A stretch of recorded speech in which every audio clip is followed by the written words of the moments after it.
In the know. Good evening, everyone. In the know. Tony Reed, fire.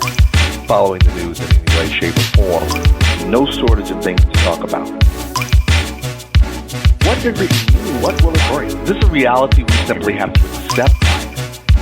Tony Reed, fire. Tony Reed. Let's go ahead and get started.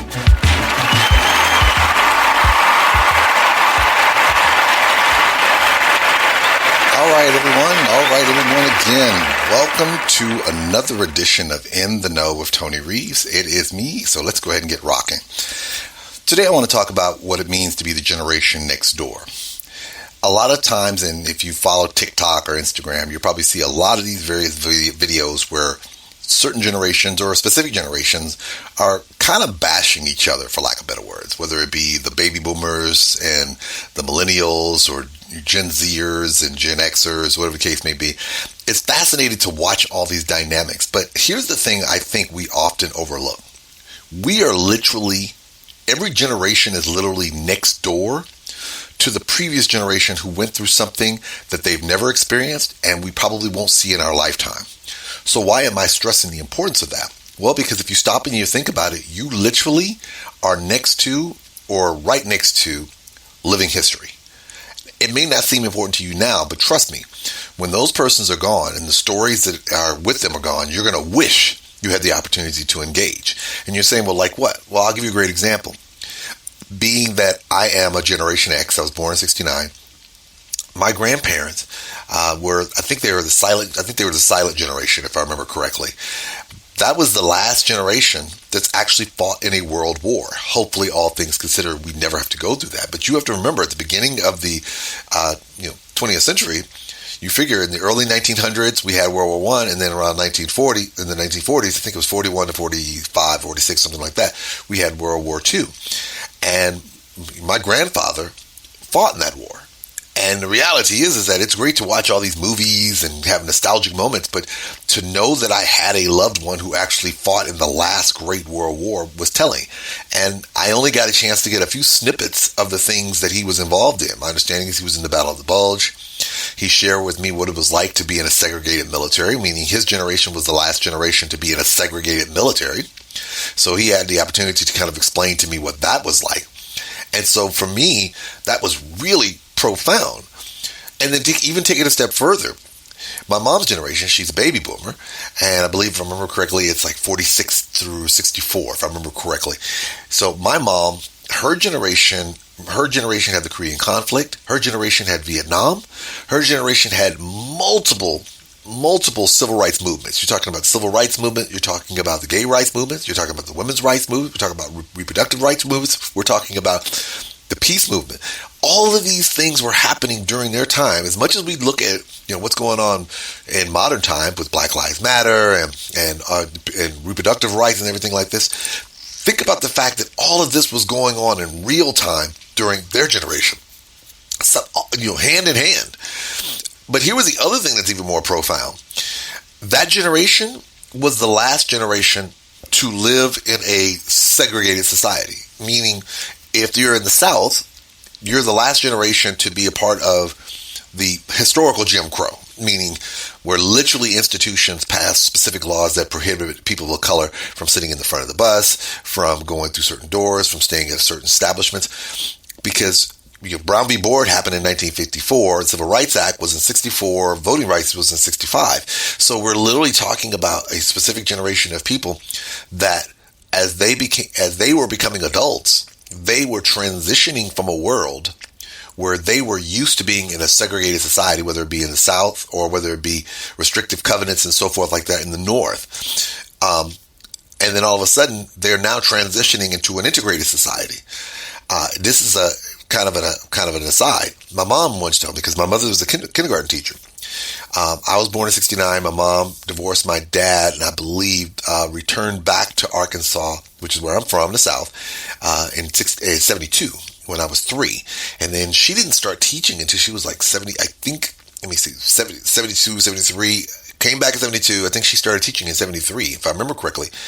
And she told me that her group of kindergarten teachers were the first kindergarten teachers to teach an integrated class, which literally means, because if that's the case, I came into kindergarten the next year, which literally means that the class before me, my class, and the class after me, then just that particular group, we were the first group of people to go through a society, go through school from K through 12 in an integrated classroom. Our parents didn't know what that world looked like. But for us, we're talking about we were the first generation to go from cradle to grave, from kindergarten to graduating high school in an integrated classroom in the South. Now, I'm pretty sure it's the same in other parts of the country as well. But I'm just saying, think about that. A lot of times we took for granted because our generation was the MTV generation.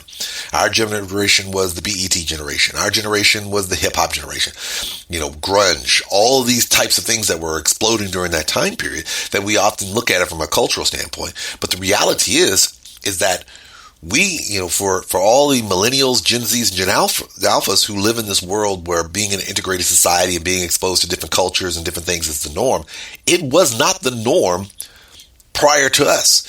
We came into the world where that was our norm, but the reality is that I had teachers who literally did not know what an integrated classroom looked like until they became teachers themselves. So why is that important? Well, it's important because when you're next to those generations, if you are a millennial and you've got a Gen X parent, you can ask them about what that life was like. Because guess what? And for us, our baby boomer parents, some parents had a problem with integrated society.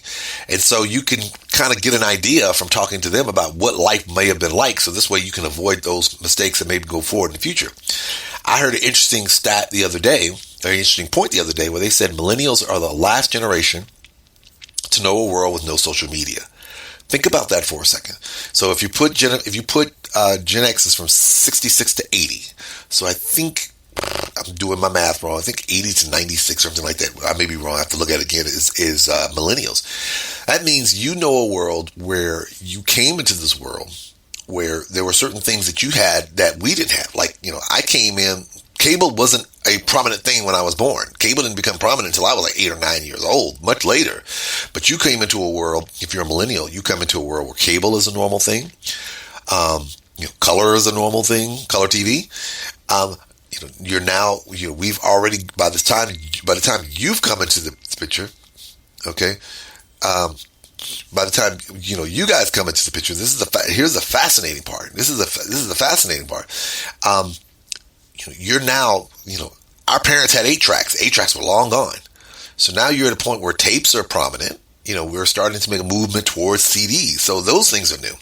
But think about it as fascinating as this. If you're a Generation Z, your world is Facebook, Twitter, Instagram. Those are things that were the tools that were readily available. Those are tools that were readily available. Sorry about the bing, boy. People's been blowing up my stuff today. That is prominent in your generation that wasn't prominent in the millennials generation. So you can reach back to them and say, man, what was life like during that time period? Because I guarantee you, they'll have to stop and say, damn, I completely forgot about how it was we maneuvered during that time when it wasn't prominent. Why am I stressing these points? Because it is very important for you to never overlook the fact that the generation before you experienced things that your generation probably did not. And as a result, they have access to historical information about what it was like to be in that world beforehand that could be beneficial to you to get a better understanding of what the future may be like and what you need to do to avoid any of those future consequences. Never underestimate what it means to be the generation next to the prior generation. They got a lot to share. Give them the chance to share it. All right, everybody. Again, another edition of In the Know on the Books. As always, thank you very much for taking the time to tune in. My name is Tony Reeves, and as always, I ask the question, are you ready for the Anthony Reeves experience?